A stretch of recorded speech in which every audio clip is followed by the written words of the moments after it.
Rubedo, An Alchemy of Madness by Matheson. The stars gleam like polished bone out on the galactic rim, edging up on the borderless black of deep space at the outer reaches of the Milky Way. There are graveyards there, celestial sepulchres of rotted hulks and ruined metal that drift in slow arcs through long orbits. It's deathly cold on the rim. Light from distant stars diffuses before it reaches so far out. Not enough of it left, by the time it hits those frigid boneyards of blasted metal, to warm what lies within. Once, these trackless wastes of accordion metal were home to smugglers and the kind of pirates who preyed on half-mad colonists keen to dare the endless black of the deeps and claim what lay beyond. But they died out long ago, or were driven off by the kind of men who claim a bounty for killing work. Now, only Eleanor keeps silent vigil here,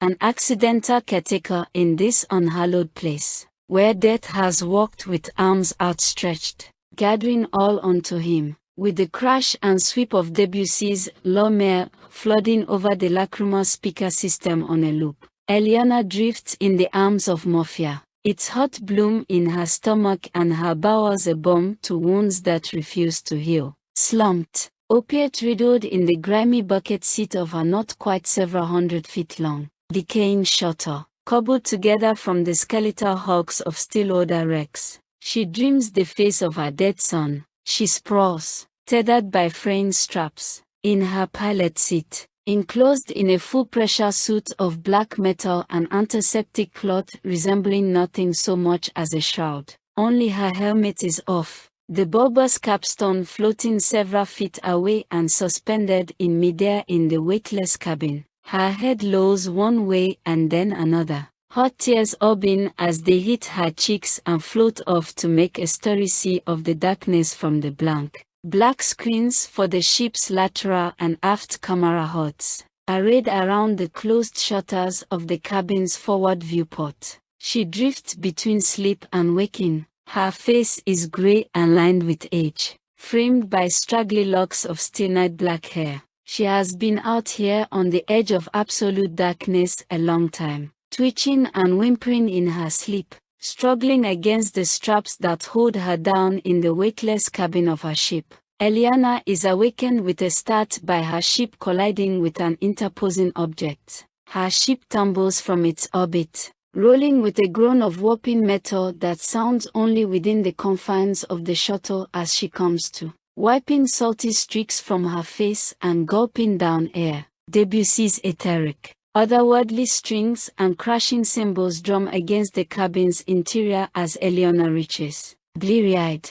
for the con. She slams her palm down on its smooth, touch-sensitive face and blazing starlight floods into the 10x15 cabin as the main port's reinforced titanium polymer shutters peel back, opening to the dizzy wall of revolving space. Eleanor's eyes skitter without purchase across the scene unfolding before her. A large section of her carefully maintained graveyard home is in disarray. Scythed halves of ships that were whole only a few hours before rip and tear at one another as they pass. Shards of their ionized hulls floating free in the swirling maelstrom of shone metal. Light is sent scattering everywhere from still reflective surfaces in the spiraling, tumbling mess that her ordered world has become, shielding her eyes from the brightness. Eleanor engages the cabin portal's lumen filter and the light of the distant stars dials down to a bearably harsh brightness, blinking away the seared patterns still emblazoned across her retinas. Eleanor's hands fly over the controls,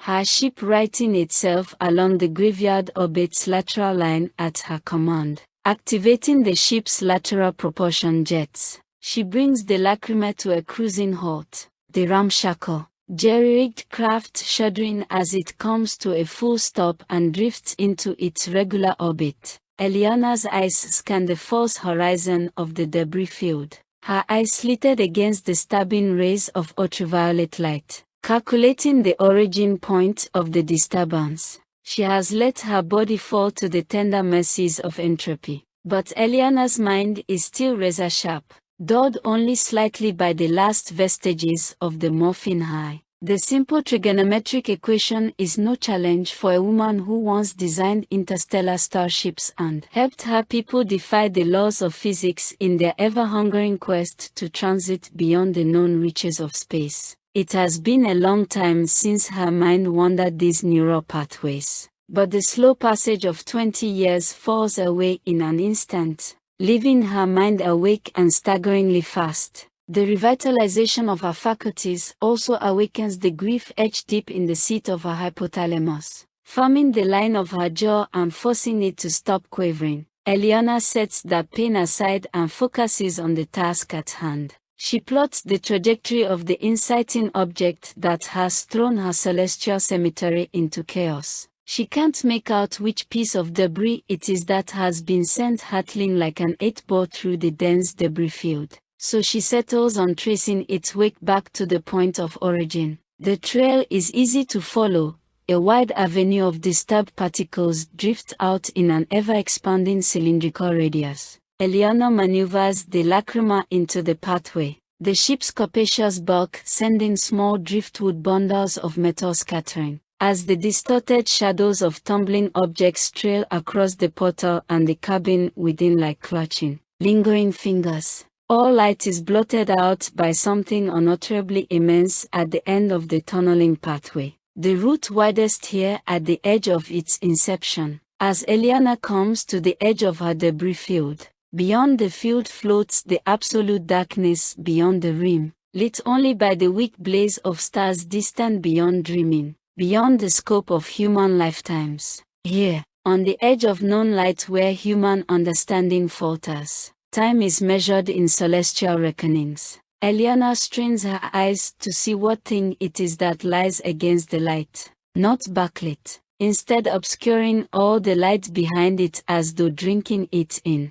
Her eyes struggle to focus on the shape, but she cannot wrap her mind around its contours. The interposing object is composed of too many angles and lines that seem to warp and bleed off into the edges beyond seeing as she tries to follow them. It hurts her head to watch those inchoate lines that seem never to actually terminate. She looks away and shuts her eyes until the image clears from her mind's eye, rubbing at the bridge of her nose with thumb and forefinger, and opening her eyes once more. Eliana is careful not to look directly at the juxtaposed, form-defying shadow. Instead, she stares at the space around the deeper blackness, calculating size and mass, exhaling in awe. The object, whatever it is, appears to be several thousand feet in length, and maybe a third of that high. And there is something roughly familiar in the design, a subtle curvature and overall aerodynamic sense to the obscuring presence that makes Eliana think back to the days when she studied propulsion engineering and hull design theory. She drums the fingers of one hand along the comm panel before her while she contemplates the alien object, letting her hand fall silent as she decides that the massive, light-blotting horizontal obelisk is a craft. Determined to prove her theory right,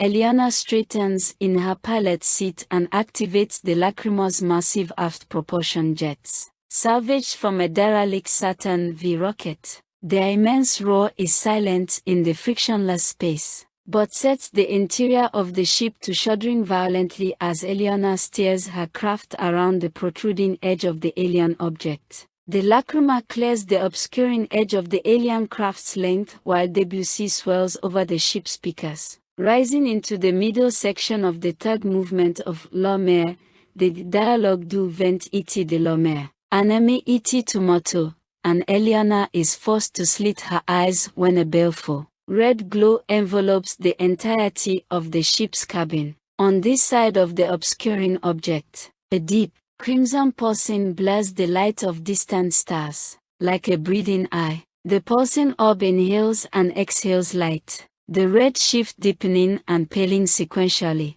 Eliana screws her eyes shut and turns her face away from the overwhelming ruddy light, blindly swatting at the comm panel, her fingers sighted, even in self-imposed darkness. Through long practice, the lacrima's main viewport filters out the burning red shift and Eliana opens tear-streaked eyes, blinking away the stinging salt. Her newly opened eyes focus on the strange shape before her, webbed to the side of the still all but invisible craft. The thing attached to the side of the ship is hard to focus on. At first, it is roughly circular in shape, rising in an imperfect half-dome from the hull of the drifting, possibly derelict ship, and seemingly translucent. The hazy, ill-defined bulbous contusion on the alien ship's hull runs the height of the craft and stretches over a quarter of its length. The enormity of the canker mind-boggling. The more Eliana focuses on the strange shape, the more she realizes that it is not the dome that is red,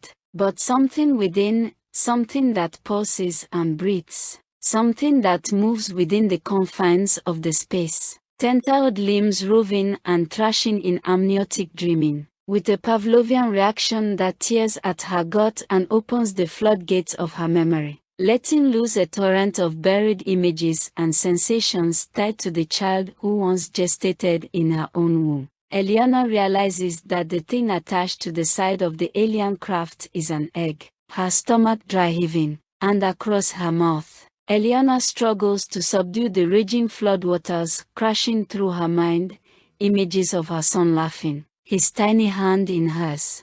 His first step across bare, clattering floorboards, the soft, downy smell of him in the spring air, his first breath in an antiseptic hospital, his last, choking gas for air as he convulsed and simply slipped away, cradled in her arms. Her hot tears running through his hair and down into his staring eyes. His unmoving flesh clutched to her breast. These and innumerable other moments, captured in refracted amber, steal the breath from her lungs, and now, she does disgorge the contents of her stomach. What little there is in it rushing up as bile and sluicing out over her lips to blob and float away, followed by tears that do likewise and choking sobs that echo in the small confines of the lachrymous cabin.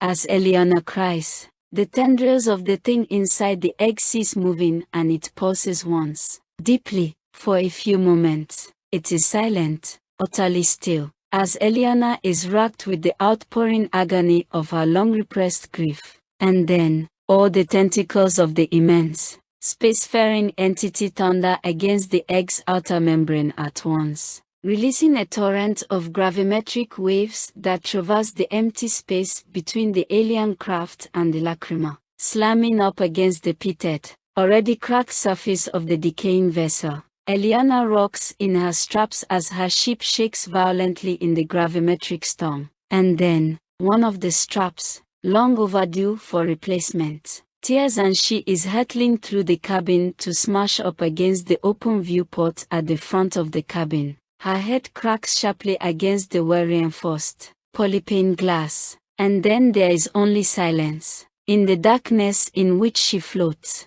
there is a voice. It is her son's. She knows this without thinking. It is as automatic a recognition as the ceaseless, effortless work of breathing. Eyes opening on a vast plain of darkness where no stars lie, she sees herself floating, then comes to stand upright on an unseen sense of solidity beneath her. Her son is before her, rushing toward her, his small legs pumping quickly across illusory, solid terrain that cannot be seen, but is nonetheless felt. But Eliana has been here before. She knows the illusion for what it is, even in this state, somewhere between dream and memory. Always, always in her mind is the knowledge of his death, ingrained so deeply that neither sleep nor dream can steal the knowledge from her. She holds herself erect, dream eyes closed as her dead son throws his arms around her and holds her tight. She clenches her jaw and looks away from the small, thick arms cradled around her upper thighs and the warm, soft head nestled up against her navel. Again, she damns her subconscious mind for thinking this will bring her peace or a measure of comfort. Doesn't her symbol-ridden sense of self understand that nothing will ever be right again? She keeps her eyes shut against the sight of her long-dead child, but opens them when the arms pull back and the warmth of him moves away. That's new. Confused, Eliana opens her eyes. Before her stands her son, his head cocked at an angle, his body naked and pristine, so unlike the actual state of him in death, when the lesions had blossomed on his rosy flesh and his skin had rotted away in great weeping chunks. But there is something wrong with him here, something different. Eliana stares, unable to take her eyes from her dead son as he twitches, shudders and then convulses uncontrollably. She stands, rooted to the spot, unable to move her body, though every muscle screams to run to him and cradle his spasm-ridden body. Before her eyes, he throws up one tentacle, then two, then three, until his mouth is full with the thickness of a fungal bloom of cephalopod tendrils. He chokes on them, as she screams, and then tendrils are bursting through all of his skin, ripping it aside in order to be free of the cage of still mortifying flesh. She cannot stop screaming. She is still screaming as she awakens, the sound loud in the silence of the Lacrima's cabin. Debussy no longer plays over the collapsed speaker system. The ship's silent collision alarm awake and blaring in swift, repeating, red pulses of light that mimic those generated by the entity now raucously beating at the shell of its cage. Drifting between her ship and the debris field far beyond, blood wells and orbs from a deep gash in her forehead, and her vision swims. But suddenly, Eliana understands. Watching the tentacled entity beat at the cage, it is trying to birth, but cannot free itself. And through the haze of her own floating blood, Eliana sees not the trapped tentacled entity, but knows it for what it truly is. Her son has come back to her. He has found her at long last. Tears well in her eyes. But now, after 20 years, finally, she sheds tears of joy. Her son has come back to her. Eliana sets her jaw, straightens her spine and pushes off the cracked viewport with one steady hand. She floats her way back to the cabin's pilot seat and settles in as best she can, grabbing for the helmet that dances away from her in the weightless air. Everything bathed in the intermingled glaring reds of the struggling entity and the Lacrima's alarm system. She adjusts the helmet over her head and snaps it shut with a violent twist,